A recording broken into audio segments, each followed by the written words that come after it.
CapCut a une version complètement sur PC, elle a également une version pour téléphone portable, pour tablette, etc., avec ses applications, mais dans ce cas, nous allons voir un tutoriel complet du plus simple à un peu plus avancé sur comment utiliser CapCut pour PC et aussi pour Mac, car c'est à travers son site web où nous pouvons même le télécharger. Donc tout d'abord, pour pouvoir commencer avec cela, nous devons nous inscrire, alors nous allons sur la page de CapCut. Comme je vais vous laisser le lien dans la description de la vidéo pour que vous puissiez y aller et vous inscrire directement. Nous allons donc aller en haut à droite où il est écrit s'inscrire. Ici, cela nous redirige automatiquement vers cette page. Nous pouvons nous inscrire avec Google, avec TikTok. Pour ceux qui ne savent pas, CapCut vient précisément de TikTok et Facebook et aussi avec CapCut pour mobile au cas où nous aurions déjà un compte créé dans l'application. Dans mon cas, je vais le faire avec Google. Nous allons nous connecter ici, nous confirmons simplement et une fois que nous sommes inscrits, notre nom apparaît ici. Ensuite, nous allons nommer notre espace qui sera comme notre espace d'édition où je peux inviter des personnes. C'est ce qui est cool avec CapCut. Plusieurs personnes peuvent éditer des vidéos avec moi. Donc, je vais simplement ouvrir CapCut et ici, on nous dit que notre compte est maintenant actif. Voilà, nous commençons ici. C'est notre plateforme de base. Donc ici, nous devons sélectionner un usage personnel, étudiant, créateur de contenu, etc. Cela dépend de ce que vous allez faire. Donc dans ce cas, je vais choisir créateur de contenu et travailler sur des projets vidéo et ici divertissement et annonce vidéo puis envoyer. Voilà, vous pouvez également ignorer cette étape. Pour ma part, je l'ai fait parce que, comme vous pouvez le voir, dès que je l'ai fait, ces modèles ici en bas se sont mis à jour car CapCut fonctionne beaucoup avec des modèles. Donc en fonction de vos réponses, il vous recommandera certains modèles vidéo. Mais bon, nous avons plusieurs options pour utiliser cette plateforme. La première, moi, comme je viens de vous le montrer, nous allons déjà pouvoir créer une nouvelle vidéo. Mais cette fois-ci, je ne veux pas vous montrer cela, je veux que nous allions ici à l'éditeur de vidéos en ligne CapCut. Ici, dans la section téléchargement, nous pourrons le télécharger pour Windows et pour Mac. Il suffit donc de télécharger le fichier, de l'ouvrir et d'installer cet éditeur de vidéo sur notre PC ou notre Mac pour pouvoir éditer directement depuis le même PC sans avoir besoin de le faire sur la plateforme en ligne, bien que ce soit pratiquement la même chose. Cela dépend donc de chacun de vous. Cela prend un peu de temps pour ouvrir l'installateur, mais maintenant il s'est ouvert et commence à se charger pour s'installer et nous allons voir comment commencer avec tout le sujet. Une fois que l'installation est complètement terminée, un test succinct sera effectué afin d'évaluer les performances de notre ordinateur et d'optimiser le logiciel CapCut. Il suffit de patienter un moment et il nous sera indiqué que nous pouvons exécuter CapCut de manière fluide, c'est-à-dire sans aucun problème de performance. Il est possible que vous observiez quelque chose de légèrement différent, mais une fois à ce stade, nous avons une interface qui est extrêmement similaire à celle de la page web. Le premier aspect à considérer est de créer un projet en sélectionnant « Nouveau projet ». En effectuant cette action, cela ouvre l'intégralité du tutoriel. Toutefois, à ce stade, nous allons choisir de cliquer sur « Quitter » car nous allons tout configurer à partir du début. Alors, la première chose que nous allons faire est ce que je vous dis, c'est-à-dire créer notre projet et une fois que nous l'avons créé, la seule chose que nous aurons ici est la suivante, c'est-à-dire tous les espaces d'édition et tout ça. Maintenant, que vous conseille-je dès que vous créez votre projet pour l'adapter à vos besoins? La première chose à faire est d'aller dans le menu, puis ici dans les paramètres, et là il sera indiqué où le projet sera enregistré, où le matériel sera sauvegardé, et si nous voulons ou non supprimer les fichiers cache, cela dépend de chacun d'entre vous. On a ensuite, pour les images, ou le taux de rafraîchissement, c'est-à-dire le nombre d'images par seconde, je veux qu'il soit de 60. Pour le timecode, c'est-à-dire comment il apparaîtra lors de l'édition, on peut choisir l'ordre. D'abord l'heure, puis les minutes, ensuite les secondes et l'image, ou simplement de cette manière, là nous pouvons le sélectionner. Les performances, en vérité, je recommande de les laisser telles quelles si vous avez cela activé, car ainsi le programme fonctionnera beaucoup mieux. En fait, cela est déjà optimisé à l'avance pour fonctionner de manière optimale selon tous les composants que nous avons sur notre PC. Ensuite, allez dans la section des langues et cherchez l'espagnol pour l'activer si vous ne comprenez pas l'anglais. Ce tutoriel étant en espagnol, on le laisse ainsi. Pour cela, il faut redémarrer le programme, cliquez juste sur « Redémarrer » et c'est tout. Comme vous pouvez le voir ici, nous avons déjà le programme ou le projet précédent que nous avons ouvert auparavant. Maintenant, c'était le premier point. Comment créer notre projet? Maintenant, nous allons comprendre l'interface. Le deuxième point est de comprendre l'interface de Capu et c'est assez simple. Si vous avez déjà travaillé avec Premiere ou des programmes similaires, vous comprendrez celui-ci de manière assez facile et simple. La première chose est qu'en haut à gauche, nous avons le menu où nous pourrons configurer différentes choses, créer de nouveaux projets, éditer le design, le personnaliser selon nos souhaits et d'autres éléments comme les termes et conditions, etc. Mais le cœur du sujet, et là où nous avons l'essentiel pour pouvoir éditer, se trouve ici dans la section de ces outils. Ici, nous pourrons voir dans la section multimédia tout ce qui concerne les vidéos que nous avons téléchargées ici. Dans la section audio, vous pouvez voir et rechercher même des effets vidéo, des chansons TikTok qui sont virales, etc. Ensuite, pour ajouter des textes, nous avons ici des effets, des modèles de texte, des autocollants que nous pouvons ajouter. Ensuite, nous avons aussi quelques effets vidéo à implémenter, comme vous pouvez le voir. Ensuite, nous avons la section des transitions qui permet de passer d'une vidéo à une autre de manière assez sympa, vous verrez cela par vous-même. Ensuite, nous avons également les filtres ici qui s'appliquent directement à une vidéo pour en changer la couleur. Nous aborderons cela plus en détail plus tard, ne vous inquiétez pas. Ensuite, nous nous dirigeons vers les paramètres, qui fonctionnent de manière similaire aux luttes que nous avons personnalisées. Donc, si nous possédons des luttes provenant d'un autre programme, nous pouvons les importer ici afin de pouvoir les utiliser finalement. Ensuite, à droite, nous trouvons tout ce qui concerne le projet, tous les détails. Par exemple, ce projet s'appelle 930. Je ne sais pas pourquoi, je suppose que c'est à cause de la date, mais nous pouvons quand même venir ici et le modifier pour lui donner un autre nom. Nous pourrions l'appeler « Bonjour, bienvenue » ou plutôt « Tutoriel de début de chat ». Et ici, nous pouvons choisir le ratio, c'est-à-dire si nous voulons que ce soit 16.9 ou 1.1, ce qui est très utile pour TikTok. Rappelez-vous que pour le format vertical, le mieux est 9.16 et pour le format horizontal, comme pour YouTube, c'est 16.9, le premier qui apparaît ici. Ensuite, la résolution est adaptée au clip que nous ajoutons. Dans ce cas, je veux la personnaliser et nous pouvons la mettre en 1920 axe 1080, puis les images par seconde. Dans mon cas, c'est 60. Et ensuite, l'espace colorimétrique. Dans ce cas, nous pourrons choisir en fonction de la caméra que nous utilisons ou des fichiers que nous avons, lequel sera le meilleur pour nous. Et peut-être qu'au début, lorsque nous avons installé ce programme, nous avons remarqué que le PC était très lent et CapCut nous a dit qu'il ne fonctionnerait pas bien. Nous pouvons donc activer les proxys pour réduire la qualité de la vidéo lors de l'édition, mais qu'elle soit de la meilleure qualité possible lors du rendu. Et voilà, il suffit de cliquer sur enregistrer. Ensuite, nous devons comprendre les outils d'édition et ici c'est assez basique. Lorsque vous allez ici à gauche, juste au milieu, vous trouverez le curseur, puis l'option de diviser, l'option de sélectionner vers la gauche et l'option de sélectionner vers la droite, mais nous verrons cela un peu plus tard. Maintenant, commençons par le tout premier point qui est de commencer à éditer. Comment faire pour commencer à éditer? Le premier point est la première étape. Bonjour, désolé de t'interrompre la vidéo, je voulais te rappeler que si tu aimes ce type de contenu, n'oublie pas de t'abonner. Il faut aller en haut à gauche, là où il est écrit multimédia, et une fois que nous sommes dans cette section, nous allons au bouton d'importation. Ensuite, ici, nous devons chercher directement la vidéo que nous voulons éditer. Dans ce cas, je vais choisir cette vidéo ici. Comme tu peux le voir, nous l'avons déjà importée et nous l'avons prête à être éditée. Si cette méthode d'importation ne te plaît pas, il suffit d'ouvrir un dossier, de chercher la vidéo que tu veux éditer et de simplement la glisser et la déposer dans le programme. Maintenant, pour pouvoir commencer à éditer, il suffit de faire glisser ceci d'ici, de le mettre là, de faire glisser la vidéo et de la placer sur la ligne de temps. Et ici, comme vous pouvez le voir, nous aurons différentes options qui vont s'activer au moment où nous importons la vidéo dans notre ligne de temps, car comme vous le voyez, de nombreuses autres options apparaissent déjà.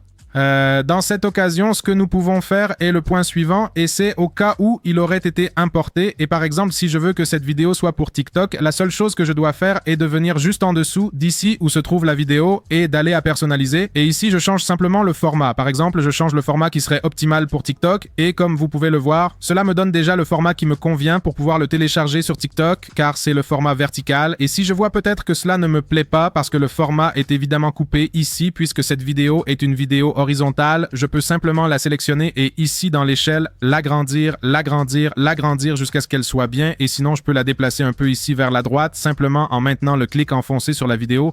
Je la fais glisser et comme vous pouvez le voir, elle reste ainsi. Alors là, je peux, disons, l'ajuster selon ce que je juge nécessaire ici et comme vous pouvez le voir, dans ce sens, on pourrait déjà avoir toute la vidéo bien. Alors, vous pourriez voir là que nous l'avons complètement adapté, mais dans ce cas, nous allons faire comme si nous allions éditer une vidéo horizontale, donc il suffit d'appuyer plusieurs fois sur CTRL-Z pour revenir au début. Maintenant, passons à la section d'édition, et c'est que, pour pouvoir éditer, comme vous pouvez le voir, le clip semble très petit, c'est-à-dire que je veux le rapprocher pour bien savoir quelles parties je pourrais éditer et lesquelles non. Pour cela, il suffit de maintenir la touche CTRL ou commande sur Mac enfoncée, puis avec le curseur ou la molette de la souris, vous pouvez le rapprocher et comme vous pouvez le voir, le clip devient de plus en plus grand. Si cela ne fonctionne pas avec la molette du plus, il suffit d'appuyer sur la touche CTRL ou commande sur votre clavier et de rapprocher le clip. Comme vous pouvez le constater, le clip devient progressivement plus grand, ce qui nous permet de visualiser plus en détail quelles parties contiennent de l'audio. Par exemple, vous pouvez observer ici que l'audio est en bas, ce qui signifie que la conversation commence probablement à ce point précis. De la même manière, pour l'éloigner, il suffit de maintenir la touche contrôle enfoncée et de faire rouler la molette de la souris vers l'arrière ou d'appuyer sur la touche moins, c'est-à-dire contrôle ou commande plus le moins. Comme vous pouvez le voir, cela s'éloigne ou se rapproche selon nos besoins. Supposons que nous voulons faire ce que je disais précédemment. Ici dans l'audio, vous verrez probablement qu'il n'y a pas vraiment d'audio au début. Je commence donc à parler, mais même si ma bouche bouge, on n'entend presque rien. La seule chose que je peux faire pour couper ce début est d'aller juste au début du clip, de me positionner sur cette ligne, de maintenir enfoncé et de glisser vers la droite jusqu'à atteindre le point que je veux couper. Comme vous le voyez, c'est maintenant coupé et il ne reste plus que le début de la vidéo elle-même. Voilà comment cela fonctionnerait. Pour supprimer la partie du début et la partie de la fin, cela fonctionnerait également de manière assez similaire. Il suffit d'aller à la fin du clip. En fait, comme vous pouvez le voir ici, j'arrête aussi de parler et ce que je peux faire, c'est la même chose en étant dans la partie que je fais glisser jusqu'ici vers la gauche. Je relâche et comme vous pouvez le voir, j'ai déjà le clip édité au début et à la fin. Mais imaginons que je ne veux pas couper le début et la fin, mais que je veux couper une partie intermédiaire. Disons que juste à cet endroit, j'ai dit quelque chose que je ne voulais pas dire ou j'ai montré ou fait un geste que je ne veux pas montrer. Eh bien, ici, nous allons commencer à utiliser les outils qui apparaissent dans la partie supérieure, qui sont ceux-ci par ici, ou sinon la partie d'ici que je vous ai montré précédemment et dont je vous ai dit que nous allions approfondir, qui est pour pouvoir éditer. Donc, simplement ici où il est écrit « Diviser », nous cliquons et nous avons un outil que ceux qui ont déjà édité dans un autre programme connaîtront, c'est l'outil de lame ou de coupe. Nous pouvons avoir cet outil ici en cliquant ici et en le sélectionnant à nouveau, ou sinon simplement en appuyant sur la lettre B de notre clavier. Nous verrons qu'il se sélectionne automatiquement. Alors disons que je veux enlever de ce petit morceau ici à ce petit morceau là où il y a comme un son, alors je vais cliquer juste sur cette partie que je veux couper et ensuite sur la partie finale que je veux couper qui est celle-ci. Et une fois que je l'ai fait, ce que je peux faire, c'est revenir ici pour sélectionner l'outil de sélection sans vouloir insister ou sinon simplement en appuyant sur la touche A, je peux le resélectionner. Je sélectionne ici le clip que je veux supprimer et je fais simplement supprimer et automatiquement il est déjà coupé et ici cette coupe est générée et j'ai déjà supprimé cette partie que je ne voulais peut-être pas voir apparaître dans ma vidéo car il y avait peut-être un bruit étrange où je disais quelque chose que je ne devais pas, etc., etc. Maintenant, nous abordons un autre point, à savoir comment ajouter des B-rolls ou des vidéos de support. Ce sont des vidéos où, par exemple, je peux être en train de parler d'un petit chien et je veux qu'un petit chien aboyant apparaisse pour illustrer ce que je suis en train de dire. En fait, dans d'autres programmes, ce serait pénible car il faudrait ouvrir le navigateur, chercher en ligne, télécharger puis l'importer ici. Dans ce cas, ce que nous pouvons faire, c'est aller à la bibliothèque et chercher directement quelque chose que nous voulons. Par exemple, il y a ici quelques clips. Nous ne trouvons pas toujours ce dont nous avons besoin, sauf si nous le cherchons sur Internet. Mais ce que nous pouvons faire, c'est par exemple, disons que je veux juste mettre cette image ou cette vidéo des hamburgers que je voyais ici. Alors je clique simplement dessus et il se télécharge. Et ce que je peux faire, c'est le faire glisser et le placer juste au-dessus de l'endroit où je veux que les hamburgers apparaissent. Et comme vous le voyez, ils apparaissent. Donc, si je clique sur lecture, cela va apparaître juste au-dessus de moi dans ce cas et de la même manière, si cela dure trop longtemps, je peux le couper en maintenant le clic à la fin et je le mets juste quelques secondes et rien de plus. Et si je clique sur lecture ici, comme vous pouvez le voir, cela apparaît un moment puis disparaît. Et si la vidéo n'est pas ici, nous utilisons simplement la même méthode précédente, c'est-à-dire aller ici, cliquer sur importer, télécharger la vidéo, elle apparaîtra ici où cette vidéo apparaît déjà et ce que je peux faire, c'est par exemple, imaginons que c'est celle qui dit exemple, je la fais glisser et je la mets juste au-dessus et comme vous pouvez le voir, cela fonctionne de la même manière. Et une chose importante qui vient de se produire ici, c'est que comme vous pouvez le voir, le format n'est parfois pas le même que celui de la vidéo originale que j'ai en dessous. Comme vous le voyez, il y a des bords qui ne se complètent pas. Alors ce que je peux faire, c'est sélectionner le clip, aller ici à l'échelle et l'augmenter. Et comme vous le voyez, je l'adapte à la taille dont j'ai besoin. Et comme vous le voyez, il a maintenant complété 100% de l'écran et après ce clip, je réapparais. Maintenant, comment ajoutons-nous des textes ? Fondamentalement, nous allons procéder comme suit. Nous allons aller là où il est écrit texte et nous aurons ici différentes façons de le faire. soit prédéfinis, soit à partir de 0. Imaginons que nous voulons par exemple ajouter un effet de ce type, disons que je veux celui-ci qui dit « Ouah » et je le télécharge simplement. Ensuite, je le fais glisser et je le place juste au-dessus de l'endroit où je veux qu'il apparaisse. Par exemple, je veux qu'il apparaisse juste devant ou juste au-dessus des hamburgers et pour pouvoir éditer le texte, je double-clique dessus ici dans l'onglet de visualisation sur cet écran et ici à droite, il me permettra de l'éditer. Donc, je mets simplement ici hamburger et automatiquement, il adapte le texte bien qu'il manque encore un peu parce qu'il reste hamburg et ensuite sas, donc cela ne nous convient pas beaucoup. Comment faisons-nous pour changer cela ? Eh bien, la seule action que nous devons entreprendre est de manipuler cette section de ligne. Nous allons insérer un autre numéro, par exemple un 20, et comme vous pouvez l'observer, cela modifie déjà, ou nous pouvons insérer un 15, bien que là, le S dépasse, donc je suppose qu'avec un 16, cela conviendrait. Voyons, 17 non plus. 18, 19 avec un 19, cela fonctionne, donc là, nous pourrions déjà expérimenter avec cela. Ensuite, nous appliquons un style au texte. Nous pouvons lui attribuer ici, selon les styles que nous souhaitons, un fond vert, un texte ici jaune, où nous pouvons aussi, en maintenant le clic appuyé sur le texte de la couche que nous éditons, le déplacer pour qu'il apparaisse juste au-dessus de l'endroit désiré. Et comme vous pouvez le voir, si je fais play ici, là, il apparaît automatiquement hamburguesas et se positionne au-dessus de ma vidéo. Et je peux utiliser tous les modèles qui apparaissent ici, comme vous pouvez le voir. Tous ces modèles, vous n'avez qu'à chercher et voir quel type de texte vous plaît. Ou si vous ne désirez pas de texte trop extravagant, utilisez simplement le basique. Vous le placez ici au-dessus et comme vous pouvez le voir, il apparaît dans un style assez simple et en fait nous pouvons le modifier. Par exemple, je peux mettre le voyage de mes rêves comme ça et je le mets ici. Disons que je n'aime pas que ce soit de couleur blanche, alors je peux venir ici où il est écrit couleur. Je clique dessus où est le blanc et je le change de couleur. Je peux même mettre un vert ici. Je le mets ici, le voyage de mes rêves. Je peux ajuster le style un peu plus large. Je peux faire que toutes les lettres soient en majuscule en appuyant ici ou toutes en minuscule. Ou que seules les initiales soient en majuscule. Donc là, je peux le déplacer. Aussi l'alignement au cas où je voudrais qu'il soit centré à droite, à gauche et choisir à nouveau le style. Ou si je ne veux aucun style, je clique ici où il y a ce petit cercle comme en forme de verrou. Et comme vous pouvez le voir là, ça fonctionne.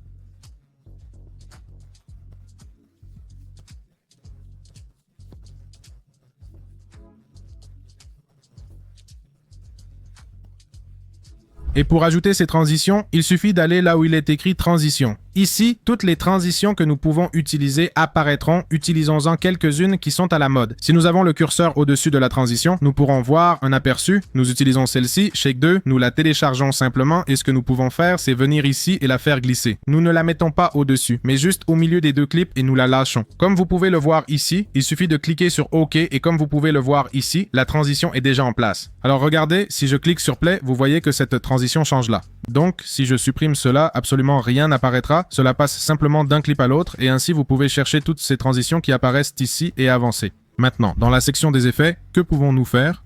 Comment ajouter des effets dans TikTok? C'est pareil, nous allons chercher, généralement les gens utilisent ceux qui sont à la mode, nous utilisons celui-ci de seconde qui est assez sympa.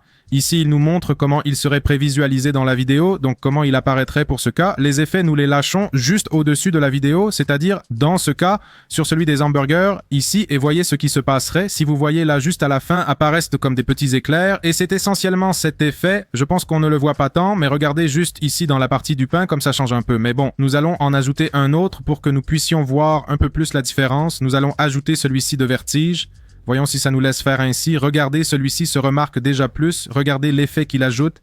C'est vraiment assez sympa, ça rend très très bien et ce sont des effets prédéfinis que nous pouvons ajouter ici via Cap. Maintenant, imaginons que nous avons terminé d'éditer tout cela, nous voulons ajouter un fond sonore. Alors le point suivant est comment ajouter de la musique. Vous pouvez simplement venir ici et utiliser la musique qui est tendance sur TikTok. Cela doit être pris en compte car si nous allons le publier sur TikTok, il n'y a pas de problème. Mais si nous le publions sur une autre plateforme, nous pourrions avoir des problèmes de droits d'auteur. Il est donc recommandé, en fait ici il est dit que pour vérifier si nous avons des droits d'auteur, nous pouvons le vérifier. Mais la question est d'utiliser toujours des audios extraits, de les télécharger depuis la bibliothèque de musique de YouTube. Pour la trouver, vous recherchez simplement Audio Library YouTube, mais n'entrez pas dans celle-ci, mais dans l'officiel qui vient directement de YouTube, ou sinon de Pixabay et vous la téléchargez et la téléchargez ici. Dans ce cas, nous allons télécharger une de Pixabay, nous allons en télécharger une au hasard, par exemple celle-ci. De toute façon, personne ne l'écoutera, ni vous ni moi, mais bon, nous cliquons simplement ici sur Importer, nous allons la chercher dans nos téléchargements, nous faisons un double clic et elle apparaîtra ici. Contrairement aux vidéos et aux effets, elle ne va ni au-dessus ni en dessous, mais en dessous de tout, c'est-à-dire juste à la fin. Pourquoi? Parce que ces pistes audio sont organisées ainsi. D'abord l'audio, puis la vidéo. Ensuite les effets et autres vidéos. On les place simplement et ça fonctionne comme les vidéos. On peut retirer la fin, le début et voilà, la chanson est prête. Maintenant, si nous voulons baisser la musique, il suffit de sélectionner le clip audio, de monter en haut à droite où se trouve le volume et de l'ajuster. Nous appuyons sur Play et écoutons. Si cela semble trop fort, nous le baissons un peu plus. Et cette apparition et disparition progressive, ce qui apparaît ici, si nous l'augmentons, nous pouvons remarquer qu'au début, cela crée un fondu, c'est-à-dire que la musique entre très doucement et augmente progressivement son volume. Et la même chose, mais à l'envers, la disparition progressive, car cela se produit juste à la fin du clip. Si je vais juste à la fin ici, si j'ajoute cela et que je l'augmente, vous verrez qu'à la fin, cela crée un effet. Bon, là, vous ne le voyez pas car c'est très petit, mais comme vous pouvez le voir, cela crée un effet, cette ligne noire là-bas. Nous avons presque terminé ce tutoriel et le point suivant est comment changer la couleur de la vidéo. Disons que je ne veux pas me voir de cette façon et je pense peut-être que je pourrais améliorer cette couleur. Pour cela, je peux aller là où il est écrit filtre et utiliser l'un de ceux qui apparaissent ici, par exemple celui-ci, et comme vous le voyez, il s'applique automatiquement à ma vidéo et je peux voir comment cela se présente. Mais si je veux et que cela ne me plaît pas, je peux en choisir un autre, car celui-ci ne me semble pas très attrayant. Celui-ci non plus ne me plaît pas beaucoup. Voyons parmi les plus populaires. Peut-être celui-ci. Bon, celui-ci non plus. Celui-ci non plus. Bon, faisons comme si. Bon, cet Oppenheimer, voyons voir. Supposons que nous voulons une vidéo dans le style d'Oppenheimer. Une fois téléchargé, nous le glissons et le déposons sur la vidéo. Comme vous pouvez le voir, je peux changer la force, c'est-à-dire l'intensité de l'effet. Je peux le régler à environ 60. L'autre chose est que si j'ai plusieurs clips, comme vous pouvez le voir ici, disons que cet effet s'est appliqué au deuxième clip, mais pas au premier que j'ai ici, car je les ai coupés. Donc, je fais la même chose, je fais simplement glisser l'effet et je le mets sur l'autre vidéo qui est ici. Et là, il serait appliqué aux deux effets, aux deux clips. Et si je veux, je peux l'ajouter à cette piste ici, même si bon, ici l'effet a été ajouté un peu mal car je ne voulais pas vraiment l'ajouter là, mais cela me sert à vous expliquer qu'il y a un onglet d'effets et que cela nous sert au cas où nous ne voudrions pas l'appliquer à une vidéo spécifique, mais en général à toutes les vidéos que nous avons. Nous l'ajoutons par exemple, nous allons enlever ceci d'ici, nous l'ajoutons par exemple celui-ci, nous le mettons juste ici dessus et comme vous pouvez le voir, ce que vous pouvez faire est d'allonger cela et maintenant à toutes les vidéos qui sont ici en dessous de mon effet, cette couleur sera appliquée toute, donc là ce serait sec. Et enfin, comment ajoutons-nous des sous-titres ? Disons que nous avons déjà tout réalisé, allons directement à la section de texte, allons là où il est écrit sous-titres ici et cela nous indique sous-titres automatiques. Nous sélectionnons la langue parlée par la personne dans la vidéo, dans ce cas c'est l'espagnol d'Amérique latine et nous allons cliquer sur créer et automatiquement il commence à créer les sous-titres automatiques. Cela prendra du temps en fonction de la durée de la vidéo. Si elle dure 5 minutes, cela prendra très peu de temps, mais si elle dure plus longtemps, cela prendra un peu plus de temps. Mais bon, ici ils sont déjà créés, comme vous pouvez le voir, j'ai déjà les sous-titres sous-titres en place. Ces sous-titres simplement en les sélectionnant tous ici, en cliquant et en ouvrant ici pour les sélectionner tous, ou venir ici et donner un effet aux sous-titres pour qu'ils aient un plus grand impact si c'est ce que je veux. Donc si je clique sur lecture, comme vous pouvez le voir, tous les sous-titres sont générés, mais ces sous-titres ne sont pas parfaits. Donc l'idée est que si cela ne va pas, par exemple ici je ne dis pas Tundo et ici il apparaît comme Tundo, ici ce que je dis c'est Rotundo. Donc je peux venir ici et cliquer 2 fois et à droite, cela me permet de modifier le texte. Donc je vais mettre Rotundo et comme vous pouvez le voir là, ça a été activé et le texte a été changé. Et enfin, maintenant je veux terminer cette vidéo, je l'ai déjà terminée, j'ai tout ajouté. Bon maintenant, il est temps de l'exporter. Allons en haut à droite, mettons ici comment nous voulons l'exporter. Donc dans ce cas, ce qui va être sauvegardé pour l'exportation, nous ne pourrons pas choisir exactement un débit binaire spécifique. Mais nous pourrons mettre ici, si nous voulons que ce soit plus bas, recommandé, plus haut ou le personnaliser, mais dans ce cas, je ne recommande pas que ce soit ainsi, mais simplement recommandé. Mais ce que nous pouvons faire, c'est jouer avec la résolution. C'est-à-dire si